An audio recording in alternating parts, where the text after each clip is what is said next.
गोपाल मुखर्जी। आपको पता है कौन है गोपाल मुखर्जी? पता है किसी को गोपाल मुखर्जी कौन है?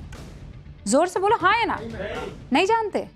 Bad, very bad. अब मैं दर्शकों से पूछती हूं, अपने बच्चों को तो आप बाद में पूछिएगा, आपको पता है गोपाल मुखर्जी कौन है? जानते हैं आप गोपाल मुखर्जी कौन है? कभी नहीं सुना आपने नाम, और सुनते भी कहां से, क्योंकि पिछली सरकार तो बिजी थी सोहरावर्दी के नाम पर सड़कों के नाम रखने के ऊपर। अब गोपाल मुखर्जी और सोहरावर्दी के नाम की चर्चा, और वो इसलिए क्योंकि बंगाल की शुभेंदु सरकार ने कोलकाता की सोहरावर्दी एवेन्यू सड़क का नाम बदलकर गोपाल मुखर्जी रोड कर दिया है। और अब पूरा विपक्ष सोहरावर्दी के इतिहास को लेकर किताबों के पन्ने पलट रहा है। लेकिन गोपाल मुखर्जी, जिन्हें गोपाल पाठा भी कहते थे, चलिए गोपाल पाठा का नाम सुना है किसी ने? नहीं, उनके बारे में इससे पहले कभी किसी ने बात ही नहीं की, क्योंकि हम तो सोहरावर्दी जी के कसीदे पढ़ने में बिजी रहे होंगे ना। सबको मिर्ची लग रही है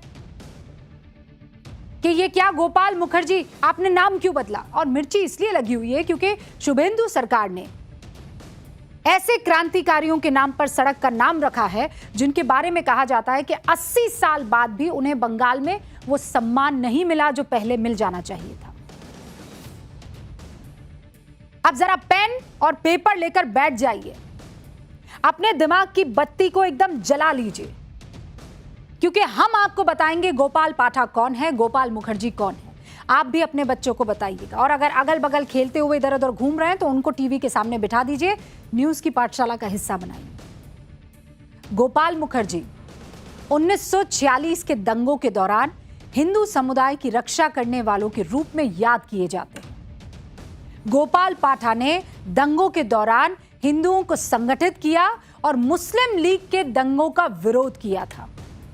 उस समय अगर गोपाल पाठा ने हथियार नहीं उठाए होते तो मुस्लिम लीग नरसंहार करके कोलकाता को पूर्वी पाकिस्तान का हिस्सा बनाने में कामयाब हो जाती। बंगाल में गोपाल पाठा की यही पहचान आज भी हर बंगाली को पता है, लेकिन इतने सालों तक गोपाल मुखर्जी के नाम की चर्चा तक नहीं हुई। यह भी कह सकते हैं कि अभी तक की सरकारें चाहती ही नहीं थी कि अगली पीढ़ी को गोपाल पाठा या गोपाल मुखर्जी के बलिदान की कहानी पता भी चले। गोपाल मुखर्जी कोलकाता के एक मांस व्यापारी परिवार से आते थे, इसीलिए उन्हें गोपाल पाठा भी कहते थे। गोपाल मुखर्जी तब चर्चा में आए जब 16 अगस्त 1946 को मुस्लिम लीग के नेता मोहम्मद अली जिन्ना ने डायरेक्ट एक्शन डे का ऐलान कर दिया। डायरेक्ट एक्शन डे का मकसद हिंसा करके कोलकाता को पूर्वी पाकिस्तान के दायरे में शामिल करवा देना था।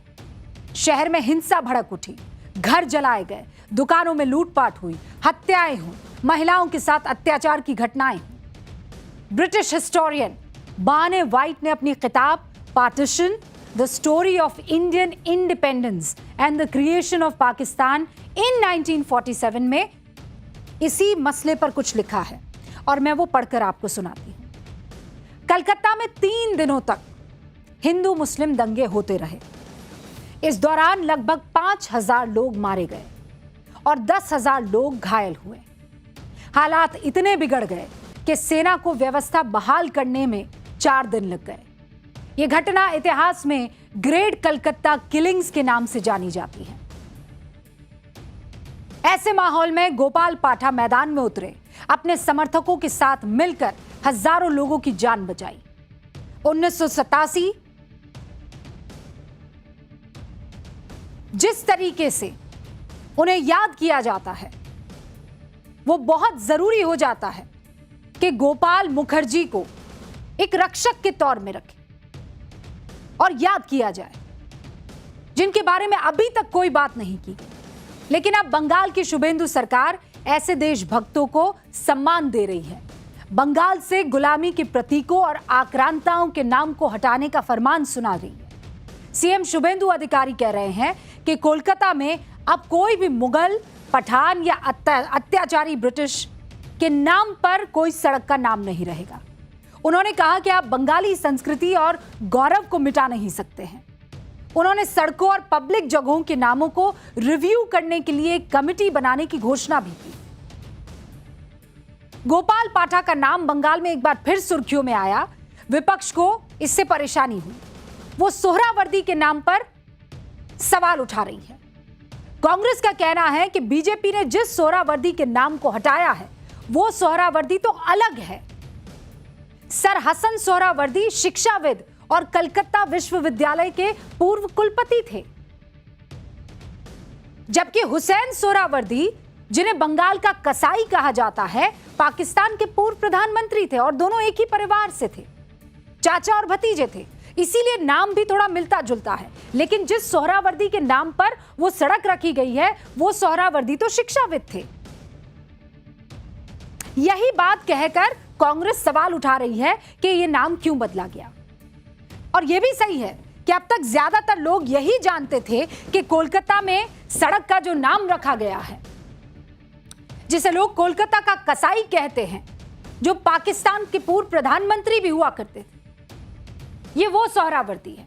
ऐसा होना लाजमी भी है। सोचिए आप अपने बच्चों के साथ कोलकाता की सोहरावर्दी एवेन्यू सड़क से जा रहे हैं, ठीक है? कहां जा रहे हैं? कहां से निकल रहे हैं?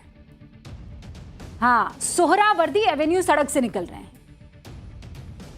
अब मैं चाहती हूं कि जल्दी से आप अपना गूगल खोल दीजिए फोन में। जल्दी खोलिए। मैं दर्शकों से भी चाहती हूं कि आप गूगल खोलिए और टाइप कीजिए जो मैं यहां टाइप कर रही हूं। लिखिए SUHRAWARDY।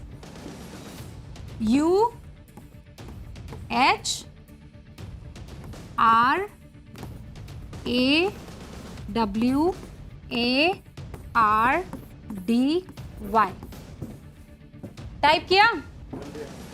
कर लिया? राजा टाइप किया? हाँ, अब क्या आ रहा है? बिस्वा इधर आओ, जल्दी जल्दी जल्दी, इधर इधर इधर आइए, इधर आइए। टाइप किया? हाँ, क्या आया? Prime minister of Pakistan. Prime minister of Pakistan. नाम क्या आया? हुसैन सर। मान लो अगर तुम्हारे दोस्त ने या मेरे बच्चे ने पूछा होता कि ये सोहरावर्दी एवेन्यू क्या है, तो क्या टाइप करते अपन? सोहरावर्दी करते। तो सोहरावर्दी में क्या आ रहा है? Hussain Shahid Sohrawardy was a Pakistani politician and statesman who served as the 5th Prime Minister of Pakistan. Thank you. Good student. तो अब सोच रहे हैं आप, और आपने भी टाइप किया तो क्या आया होगा? यही आया होगा। सबसे पहले क्या लिख कर आ रहा है? हुसैन शहीद सोहरावर्दी, पाकिस्तान के पूर्व प्रधानमंत्री, है ना, 5वें। अब एक बात तो आपको इस क्लास में क्लियर हो गई होगी कि चाचा हो के भतीजा हो के मामा हो के भांजा हो, ये सब फालतू की बहस है। कोलकाता में सोहरावर्दी परिवार के नाम पर कुछ रहना चाहिए कि नहीं रहना चाहिए? बिल्कुल नहीं। जिस हसन सोहरावर्दी के लिए विपक्ष छाती पीट रहा है उसके बारे में अब आपको मैं बताती हूं। आप कहेंगे भाई क्या हो गया, पाकिस्तान का था तो रहता पहले यही था ना। अब उसके बारे में आप समझ लीजिए। कनाडा के विक्टोरिया कॉलेज के प्रोफेसर जेफरी एम हीथ विस्तार से इस वाले सोहरावर्दी के बारे में कुछ लिखते हैं। जेफरी एम हीथ अपनी किताब the creator as critic and other writing by E.M. Forster में लिखते क्या है वो चौंकाने वाला है। हीथ कहते हैं